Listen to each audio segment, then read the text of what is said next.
ইন্না আ'তাইনাকাল কাউসার ফাসাল্লি লিরাব্বিকা ওয়ানহার ইন্না শানিআকা হুয়াল আবতার। ছোট্ট একটা সূরা, 3 আয়াত বিশিষ্ট একটা সূরা। আমার আশা এবং ধারণা যে আমরা সবাই সূরাটা পারি, মুখস্থ পারি। এই সূরা নাজিল হওয়ার পিছনে একটা প্রেক্ষাপট আছে, কারণ আছে। একটা প্রেক্ষাপটকে সামনে নিয়ে আল্লাহ তাআলা এই সূরা নাজিল করলেন। আল্লাহ রাসূল সাল্লাল্লাহু আলাইহি ওয়াসাল্লাম ওনার ছেলে দুনিয়াতে জীবিত থাকে নাই বেশি দিন, অল্প কয়েকদিন থাইকা দুনিয়া থেকে বিদায় নিছে। কাসেম, ইব্রাহিম, তো কোন সন্তান জীবিত থাকে নাই।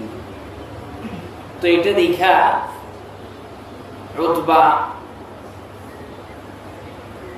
বিভিন্ন কাফের ওরা আল্লাহ রাসূলের গালিগালাজ করতে শুরু করে, বলে মুহাম্মদ লেজ কাটা। কেন? বলে মুহাম্মদ ওনার তো কোনো ছেলে নাই, আর ছেলের মাধ্যমেই তো বংশের ধারাবাহিকতা জারি থাকে, তো মুহাম্মদের মাধ্যমে বংশের ধারাবাহিকতা জারি থাকবে না। তোমরা টেনশন করিও না, মুহাম্মদ যে দিন নিয়ে আসছে এই দিন এখানেই শেষ, পরবর্তীতে আর দিন থাকবে না। যখন এই সমস্ত গালিগালাজ করতে লাগলো, মুহাম্মদ সাল্লাল্লাহু আলাইহি ওয়াসাল্লামকে বলতে লাগলেন লেজ কাটা, নির্বংশ। রাসূল সাল্লাল্লাহু আলাইহি ওয়াসাল্লামের মনে একটু আঘাত লাগলো, কষ্ট লাগলো। আল্লাহ তাআলা তখন এই সূরা নাযিল করলেন, ইন্না আ'তাইনাকাল কাউসার, নবী আমি আপনাকে হাউজে কাউসার দান করলাম, আপনি মন খারাপ করবেন না। কাফের বেঈমান আপনাকে গালিগালাজ করে, আপনাকে নির্বংশ বলে, লেজ কাটা বলে, আপনি মন খারাপ করবেন না। আমি আল্লাহ আপনারে হাউজে কাউসার দান করলাম, বড় সম্মানিত জিনিস হাউজে কাউসার। কাল কিয়ামতের ময়দানে রাসূল সাল্লাল্লাহু আলাইহি ওয়াসাল্লাম তার উম্মতদেরকে এই হাউজে কাউসারের থেকে পানি পান করাইবেন। সুবহানাল্লাহ। কেউ যদি একবার হাউজে কাউসারের পানি পান করে তার আর পিপাসা হবে না। আল্লাহ তাআলা বলেন, নবী আপনার মন খারাপ করার কোনো দরকার নাই, আমি আপনারে হাউজে কাউসার দান করলাম। এখন আমি আপনারে হাউজে কাউসার দান করছি শুকরিয়াতান, নিয়ামতের শুকরিয়া আদায় স্বরূপ 2টা কাজ করবেন। কয়টা কাজ? 2টা। আওয়াজ করে বলেন কয়টা? 2টা। 1 নাম্বার ফাসাল্লি লিরাব্বিক, 1 নাম্বার কাজ করবেন আপনার প্রভুর জন্য সালাত আদায় করবেন, নামাজ পড়বেন। এটা হলো 1 নাম্বার কাজ। 2 নাম্বার ওয়ানহার, আপনার প্রতিপালকের জন্য কুরবানি করবেন। তাহলে বুঝলাম আল্লাহ তাআলা নবীজিকে হাউজে কাউসার দান করছেন পুরস্কার স্বরূপ, নিয়ামতের শুকরিয়া স্বরূপ 2টা কাজ করার জন্য বলছেন। 1 নাম্বারে হলো নামাজ আদায় করবেন, 2 নাম্বারে হলো কুরবানি করবেন। কার জন্য কুরবানি করবেন? লিরাব্বিক, আল্লাহর জন্য কুরবানি করবেন। ইন্না শানিআকা হুয়াল আবতার, নবীজি আপনার টেনশনের কোনো কারণ নাই, আপনাকে তারা লেজ কাটা নির্বংশ বলে। না না না, আপনি নির্বংশ না, আপনি লেজ কাটাও না, বরং লেজ কাটা হলো তারাই যারা আপনাকে লেজ কাটা বলে। আজকে পুরা দুনিয়াতে নবীজি সাল্লাল্লাহু আলাইহি ওয়াসাল্লামের জয়গান, নবীজির দিন সেই 1450 বছর পূর্বে নবীজি আয়েশা দিন প্রচার করছে, সেই দিন এখনো বিদ্যমান।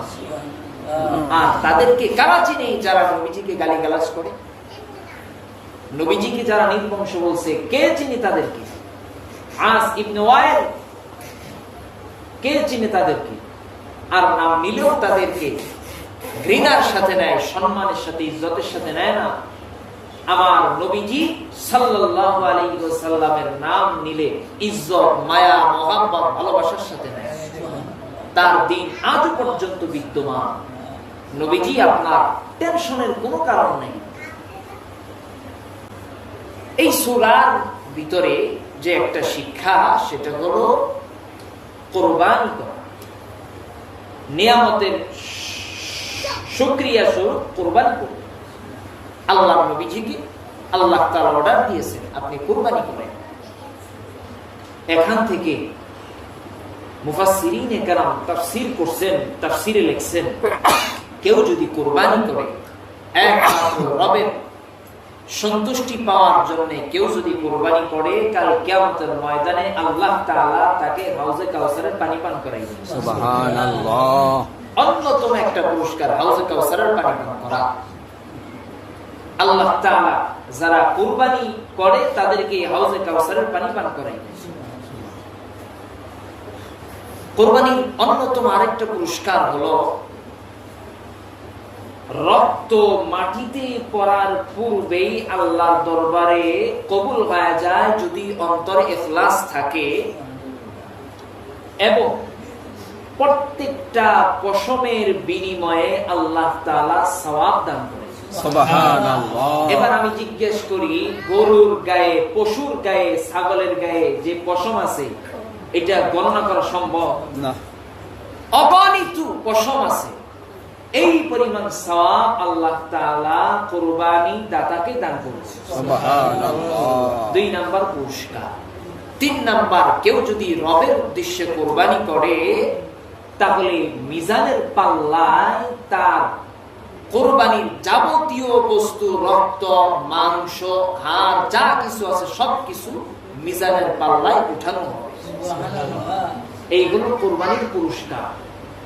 1 নাম্বার, হাউজে কাউসারের পানি পান করাইবেন।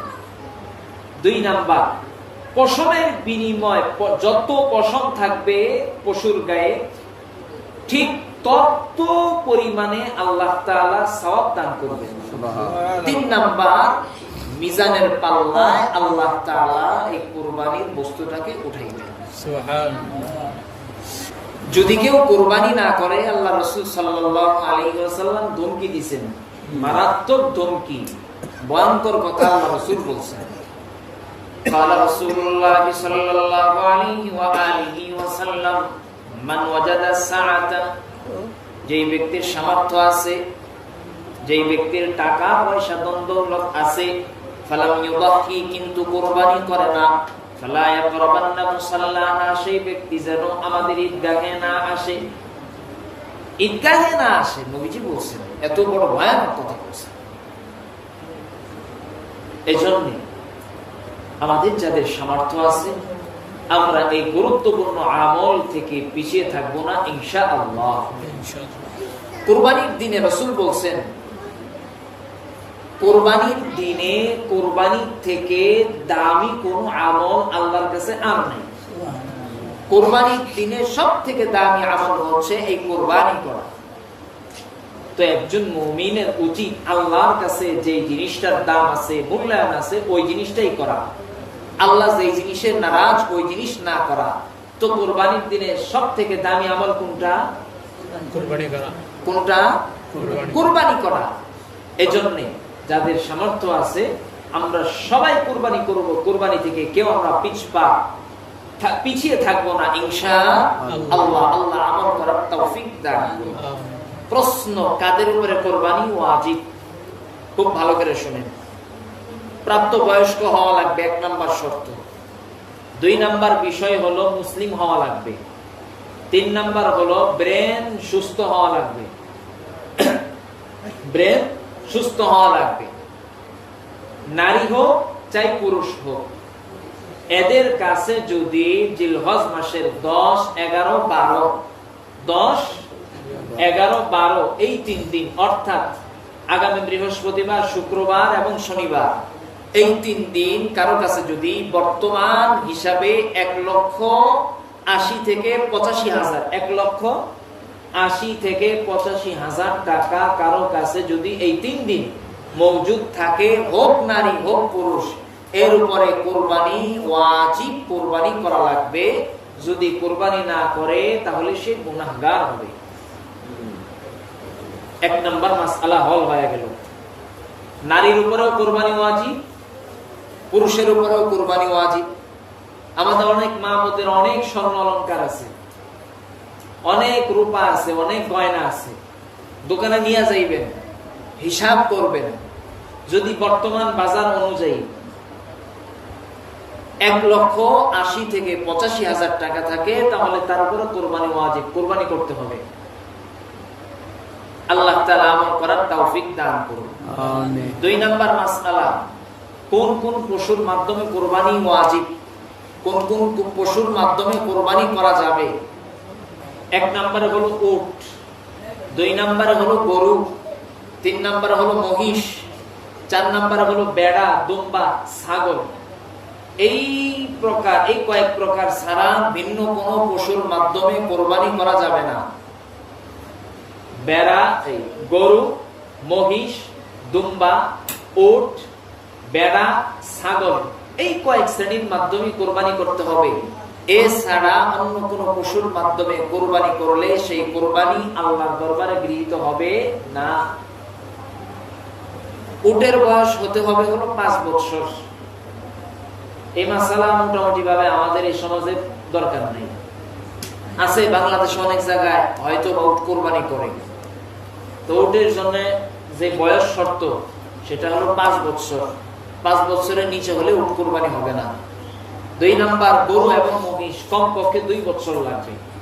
যদি 2 বছরের নিচে হয় তাহলে কোরবানি কমপক্ষে 2 বছর লাগবে। এরপরে বেড়া, দুম্বা, ছাগল, এগুলো 1 বছর অথবা 1 বছর থেকে কিছুটা কম, সর্বনিম্ন অর্ধেক অর্থাৎ 6 মাস। 6 মাসের নিচে যদি বয়স হয়, যতই মোটা যাতে দেখা যাক না কেন, ওই ছাগল, বেড়া, দুম্বার মাধ্যমে কোরবানি হবে না। বয়স হওয়া লাগবে সর্বনিম্ন 6 মাস। কিন্তু যদি 1 বছর 6 মাস হয়েছে কিন্তু যদি মোটা সোটা দেখা না যায়, তাহলে ওইটার মাধ্যমে কোরবানি করবেন না। 1 বছর পার হবে, এরপরে কোরবানি করবেন। তাহলে উঠে গরুর ক্ষেত্রে হলো 2 বছর, আর ছাগলের ক্ষেত্রে হলো 1 বছর। এরপরে আমাদের সমাজে অনেক ভাই আকিকা করে। আকিকা এটা অন্যতম একটা সুন্নাত। আকিকার মাধ্যমে মানুষের বিপদ আপদ, ভালো মুসিবত কেটে যায়। কেউ যদি ছোটবেলায় মা বাবা আকিকা না করায়, বড় হইয়া ওই ব্যক্তি সে নিজে নিজের আকিকা করতে পারবে।